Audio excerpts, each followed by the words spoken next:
Hi Ocean Nation, I'm back, and I'm really bearing my soul to you with this one. In my last video, I mentioned my edgy middle school self, who you can blame for what you'll be witnessing in its full glory today. I wanted to challenge myself while also expanding my supernatural, not the TV show, OC universe, which includes Selene and Cypress from my last video, Dahlia and Astaroth, and soon these revamped characters. The childhood characters I'll be talking about in this video are named JD and Blurry. They were honestly a glorified 21 Pilots AU with many references to the band through their names and designs. They were mainly featured in animation memes that I would upload to my old channel, which has been lost to my chronic delete your art phase. I have some of the animations saved on my DS, which you'll probably be seeing snippets of on screen. JD and Blurry were an accumulation of all my interests at the time, which makes them not only nostalgic but also very susceptible to emotional attachment from me. To briefly discuss their backstories, Blurry is a serial killer with a tragic past. His abusive father killed his mother when he was young. Blurry, filled with grief and rage, killed his father in revenge and has been on the run ever since. Now that he had a taste of the power that came with killing, he continues his life of crime, usually seen wearing a black hoodie and a mask with red circles that resemble eyes and a mouth. I feel like you can tell I had a chronic creepypasta phase by Blurry's whole entire character. It's not nice, it's not cool. When Blurry was around 15, he met JD, someone who also wore a mask like him. He was intrigued by JD and decided to initiate a friendship. JD is a runaway and left after not being accepted by their religious family, donning an alien mask and curly pink hair. They are a big contrast from Blurry, fully encapsulating the precious cinnamon roll who can never do anything wrong trope. I feel like they didn't have much personality other than being Blurry's partner and doing the whole "this isn't you" thing when their boyfriend kills people. Yeah, I wasn't very good at writing when I was younger. This is so edgy, painfully edgy, and it only gets worse later in their messy lore when Blurry gets possessed by his dead father and becomes even more murderous and evil. There's probably more I'm forgetting to mention. I've lost a lot of my drawings featuring them over the years. I desperately looked for character sheets I had done for them that had all their info, like ages and such, but I couldn't find them.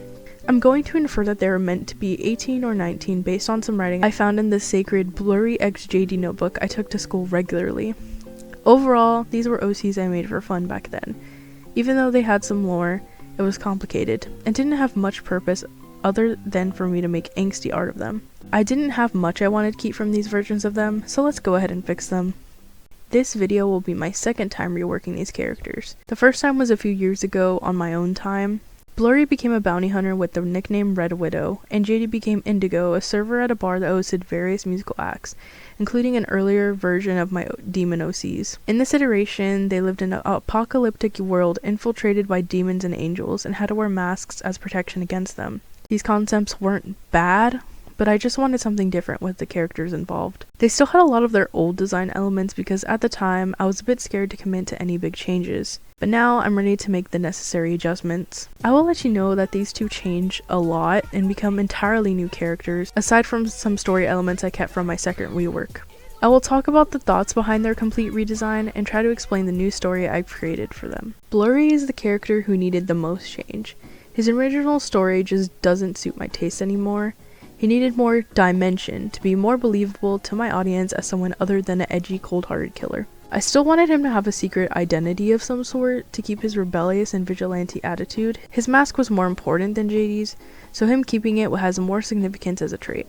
I knew I wanted to keep, so now, what did I change? His new design is inspired by male actors of the 90s, most evident in his style and haircut. Other elements come from male horror game protagonists, like his jacket. To avoid making him look too cool, I decided to add a collared shirt and a sweater underneath it. I still wanted it to be known that he's a dork, so adding these details helped. Story-wise, Jasper Moore is a 21-year-old conspiracy theorist who is trying to convince the rest of the world that the supernatural exists. His interest in this topic stems from his run-ins with ghosts as a kid. He was often left to his own devices, frequently without parental supervision. He would explore the woods behind his house, or spend hours in the library reading about the entities he chased down. He told himself he didn't need companionship. He often felt outcasted because of his interests, and instead of making friends, he would solely focus on his studies. He figured that being smart would make people more impressed with him rather than being weirded out by him. Now an adult with a seemingly lifelong fixation on fictional creatures, Jasper knows his town is being terrorized by something unimaginable. And the late night attacks are only getting worse, with a staggering death toll weighing on the occupants' shoulders.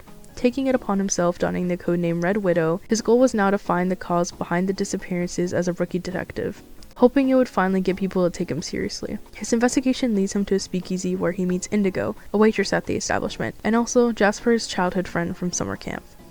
JD didn't have a lot of qualities I wanted to keep due to being such a one-sided character. Some parts from their second rework, like their name and occupation, stayed. I knew I still wanted them to have curly dyed hair and overall somewhat of a quirky vibe, so that's what I was working with for their redesign. I honestly don't think JD's gender identity was done well when I was younger, and I realized it was due to my lack of knowledge and bad writing skills. This made me want to change some aspects of their character to better fit my understanding and my own experiences with gender. Now Indy has a more feminine style opposed to the androgynous vibe they had originally. I made this choice consciously as I thought about what I wanted for her character in present times. I do believe her identity isn't a one-sided coin, so we could end up seeing a lot of different variations in her style and gender expression as time goes on in the story. Indigo is inspired by characters like Clementine from Eternal Sunshine of the Spotless Mind and the actor Natasha Lyonne. Her style is grunge and alternative usually. Her main outfit that I'm drawing now is my favorite out of various looks I had drawn initially. Even in her work uniform, I feel like Indy is very fashionable. Indigo Ariti was born to parents that were way too obsessed with the hippie movement, growing up in a community of people with similar ideals, which consisted of a trailer park full of vans where people would come and go frequently, including Indy's father, who left to travel the world with his buddies and never returned to the trailer park. Once Indigo's mom was sober enough to realize her boyfriend wasn't coming back, she took all her belongings and decided to go home to her parents. Despite their shock, Indy's grandparents took their daughter and her kitten, and they lived together from then on. Indigo attended summer camp while her mother was in rehab, which is where she met Jasper for the first time. A short, nerdy kid with his nose stuck in some book about cryptids. She picked on him, stole his glasses, and sprayed him with the hoses attached to the cottages they stayed in.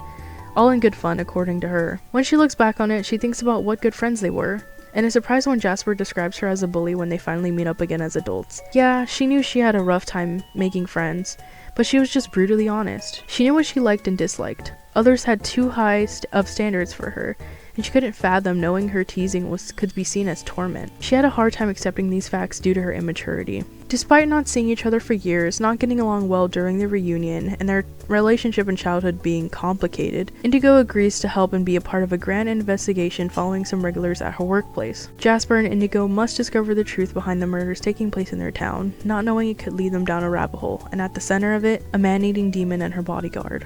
Indigo and Jasper's are not the main character of the universe they are in, but they're still very important to the plot, so I knew I wanted to flesh them out more thoroughly after designing them. To be honest, I haven't decided if I want them to be a couple like in their origins. I'm just enjoying their dysfunctional friendship at the moment, so we'll have to see what happens in the future.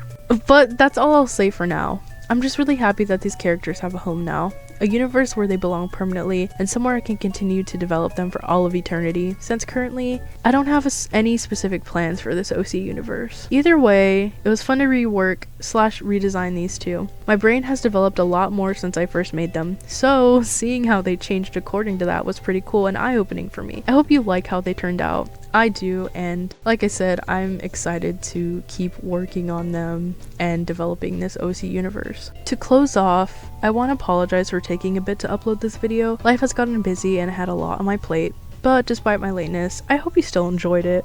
To be completely honest, it was an uphill battle trying to get this video out. I just was really struggling with editing and my whole editing process, plus CapCut has implemented some really bad terms of service and whatnot, so I'm planning on not using that program anymore and finding a new one to edit my videos. Things happen, things change, obviously, and it's not that big of a deal. So if you guys have any recommendations for free editing softwares, let me know. Doing this YouTube stuff has been enjoyable for me, but also I have a big problem with commitment and being consistent.